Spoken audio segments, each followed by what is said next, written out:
En el video anterior revisamos varios casos de pilotos que fueron aniquilados por sus compañeros de equipo. Hoy revisaremos los casos que quedaron fuera de ese video, pero incluyendo los globales, tanto de clasificación como en carrera, para que los fríos números hablen por sí solos. Pero me voy a enfocar plenamente en campeones mundiales de la categoría. Por lo que sin más, te presento la segunda parte de los pilotos que fueron destruidos por sus compañeros de equipo en Fórmula 1.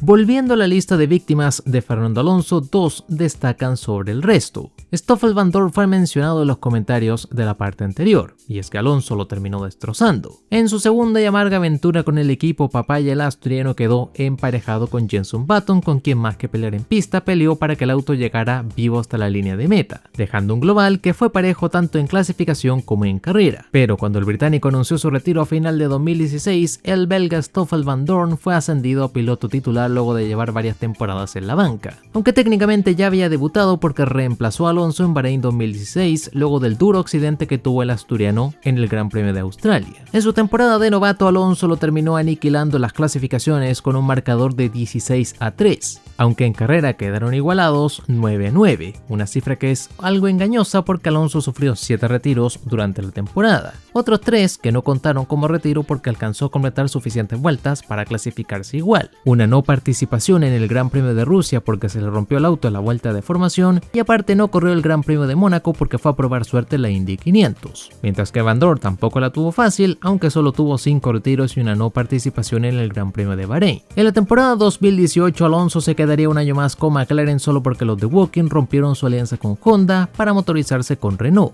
Acá en carrera los números otra vez quedaron más emparejados con un global de 12-9, pero en clasificación Alonso le ganó los 21 grandes premios, quedando invicto, cerrando su año con 50 puntos, en una temporada que inició bastante bien para él. De hecho, se llegó a colar al top 5 en Australia y puntuó regularmente hasta que otra vez la fiabilidad apareció para arruinarle todo. Mientras que Vandoorne hizo lo que pudo sumando solo 12 unidades para dejar un marcador total de 37-3 en clasificación y 21-18 en carrera. Pero si hubo un piloto al que Alonso le terminó siendo un hijo tanto en clasificación como en carrera, fue a Nelson Piquet Jr. Alonso retornaría a Renault luego de un caótico año en McLaren en 2008, teniendo una temporada que fue un auténtico carrusel con un auto que no se acercaba a los punteros. Por otro lado estaba Nelson Piquet Jr., que llegó a Renault a final de 2006, recibiendo la chance de ser titular en 2008 en parte por su buen trabajo como probador y en otra gran parte por la presión que metió su padre a la escudería francesa. Pero la combinación de inexperiencia y un mal auto le terminó pasando factura al brasileño. Alonso lo aniquiló en clasificación con un 18-0, mientras que en carrera el marcador fue de 13-3. Y hay que mencionar que en una de esas 3 carreras, Piquet logró anotarse con el que fue su único podio de su carrera de Fórmula 1, donde gracias a un safety car provocado por un accidente de Timo Glock en la recta principal y una estrategia de solo una parada, logró hacer la carrera de su vida. Pero también esa temporada terminó participando en el escándalo del Crashgate, comiéndose el muro a propósito para ayudar a Alonso a ganar una carrera. Un triunfo que Alonso terminó repitiendo en Japón, pero ahora sin polémicas. Pero toda esta información salió a la luz en la temporada 2009. Y es que el equipo quería deshacerse de Piquet, y el brasileño optó por soltar la bomba y hacer que todos cayeran junto con él. El equipo terminó sufriendo un duro golpe comercial ya que perdieron varios auspiciadores, incluyendo el principal. Piquetzinho solo llegó a competir hasta la 10ª ronda en Hungría, por lo que el marcador fue de 9-1 en clasificación y 8-2 en carrera. Todo para un gran global de 27-1 en clasificación y 21-5 en carrera en los 28 grandes premios donde compartieron equipo. Que Michael Schumacher arrolló en números a Rubens Barrichello es algo que ya todo el mundo conoce. Durante 5 temporadas, o exactamente 104 grandes premios, el dúo vivió la mejor época del cabalino, donde el brasileño sirvió de escudero a un Schumacher que terminó rompiendo todos los récords del momento, dejando un global de 79-25 en clasificación y 76-27 en carrera. El Kaiser pudo tener un historial perfecto ante sus compañeros de equipo si no fuera por su retorno de 2010, donde Nico Rosberg le superó los números. Pero de los 11 compañeros que tuvo hay 2 que destacan sobre el resto. Y es que luego de superar a Nelson Piquet, a Martin Brundle, a Ricardo Patrese, a Jos Verstappen y JJ Leto, el alemán quedó emparejado a final del 94 con Johnny Herbert. El milagroso británico que casi perdió los pies en un duro accidente de Fórmula 3000 el 88 llegó a Fórmula 1 el 89 con Benetton, mientras aún se recuperaba de sus graves lesiones. Como no le fue bien, lo echaron del equipo y pasó varios años en Lotus hasta que pudo retornar por su gran chance cuando Benetton ya era un equipo puntero. El 95 Schumacher estuvo intratable y dominó la temporada de inicio a fin, logrando así su segunda corona mundial, mientras que Johnny Herbert no hizo un mal papel y de hecho llegó a ganar 2 carreras en la temporada, ambas que tienen una similitud, y es que en Silverstone y en Monza, el Kaiser terminó retirándose luego de accidentarse contra Damon Hill. Herbert cerraría la temporada en cuarta posición detrás de los Williams de Coulthard Hill, saltando al equipo Sauber en 1996. El global quedaría en un 18-1 en clasificación y 13-4 en carrera, que pudo ser mucho más abultado.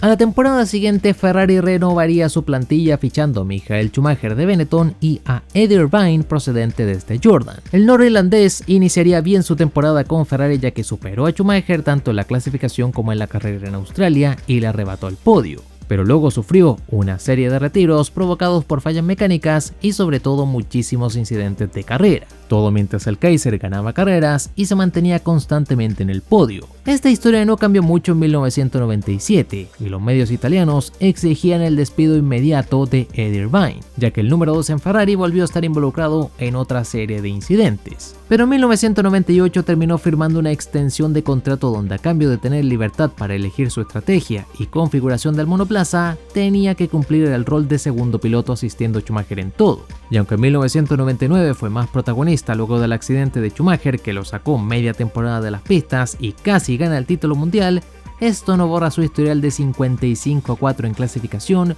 y 41-12 en carrera de los 59 grandes premios, donde el dúo compartió equipo.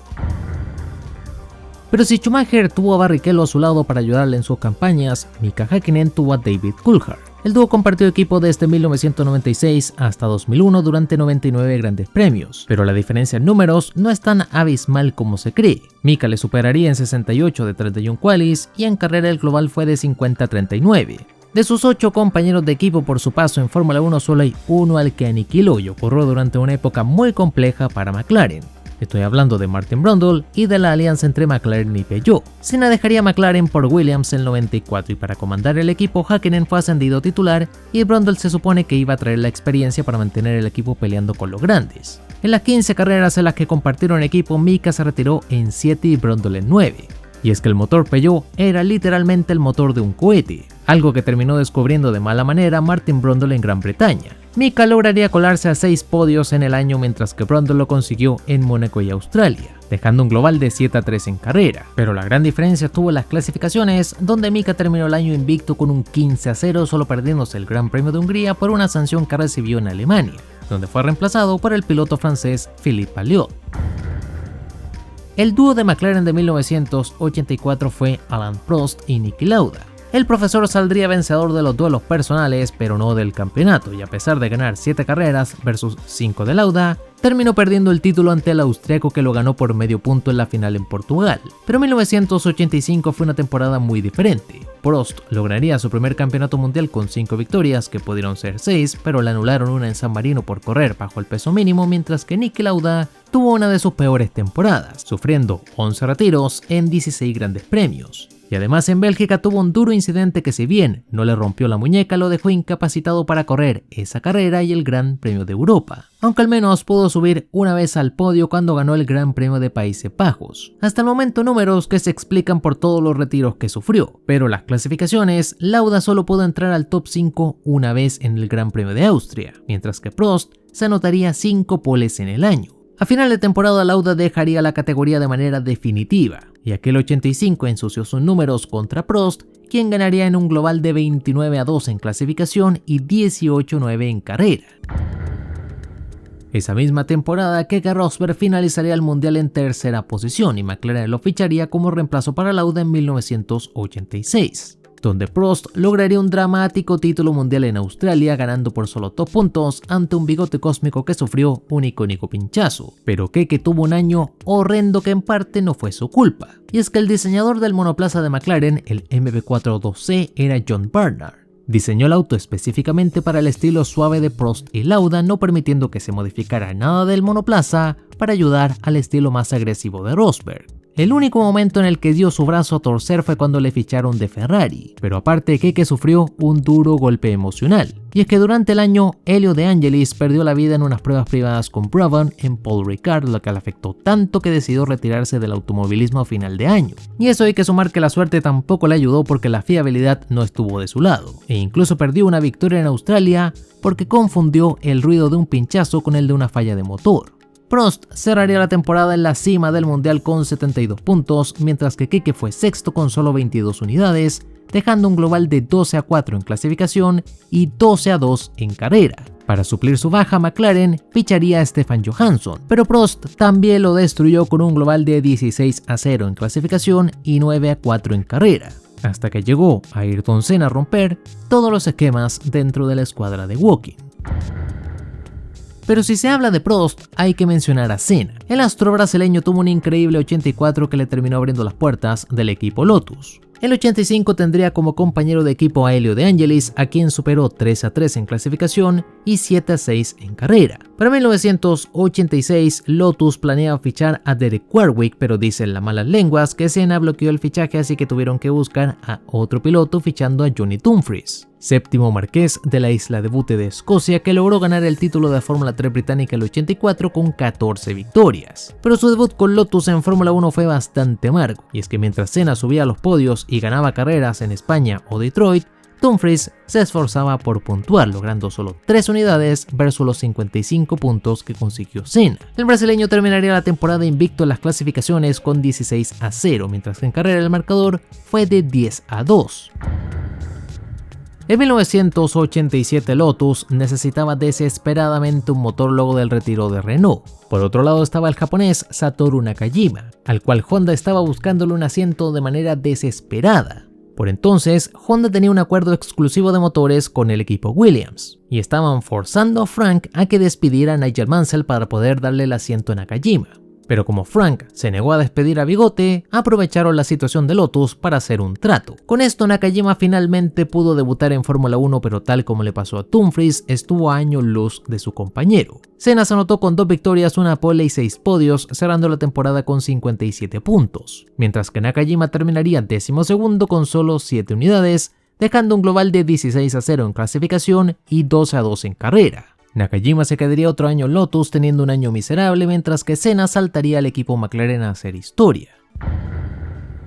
Pasaron los años y llegó 1993, temporada en la que Ron Dennis ficharía a Michael Andretti, piloto americano procedente de la kart, que lo tuvo como subcampeón varias veces hasta que finalmente logró el título el 91. Ron Dennis lo presentaría ante el público como el próximo campeón mundial, pero nada más lejos de la verdad. Hay que decir que Andretti estaba bajo una enorme presión y tenía que demostrarle a todo el mundo el nivel de un campeón americano, pero terminó involucrado en varios incidentes a inicio de temporada que lo fueron eliminando carrera a carrera. En España lograría finalizar quinto, pero en lugar de aplausos solo recibió críticas, y es que Senna lo terminó doblando en su camino al podio. Andretti no tuvo consistencia, no se pudo adaptar a los circuitos del calendario y luego de su único podio en Monza dejó el equipo para retornar a Estados Unidos, aunque su hijo Marco Andretti una vez en 2008 declaró que McLaren saboteó a su padre para dejarlo mal parado y poder echarlo para contratar a Mika Häkkinen, que cobraba muchísimo menos. Sea cual sea el motivo, el punto es que Michael Andretti fracasó en Fórmula 1 y Senna lo destrozó con un 13-0 en clasificación y un 9-2 en carrera.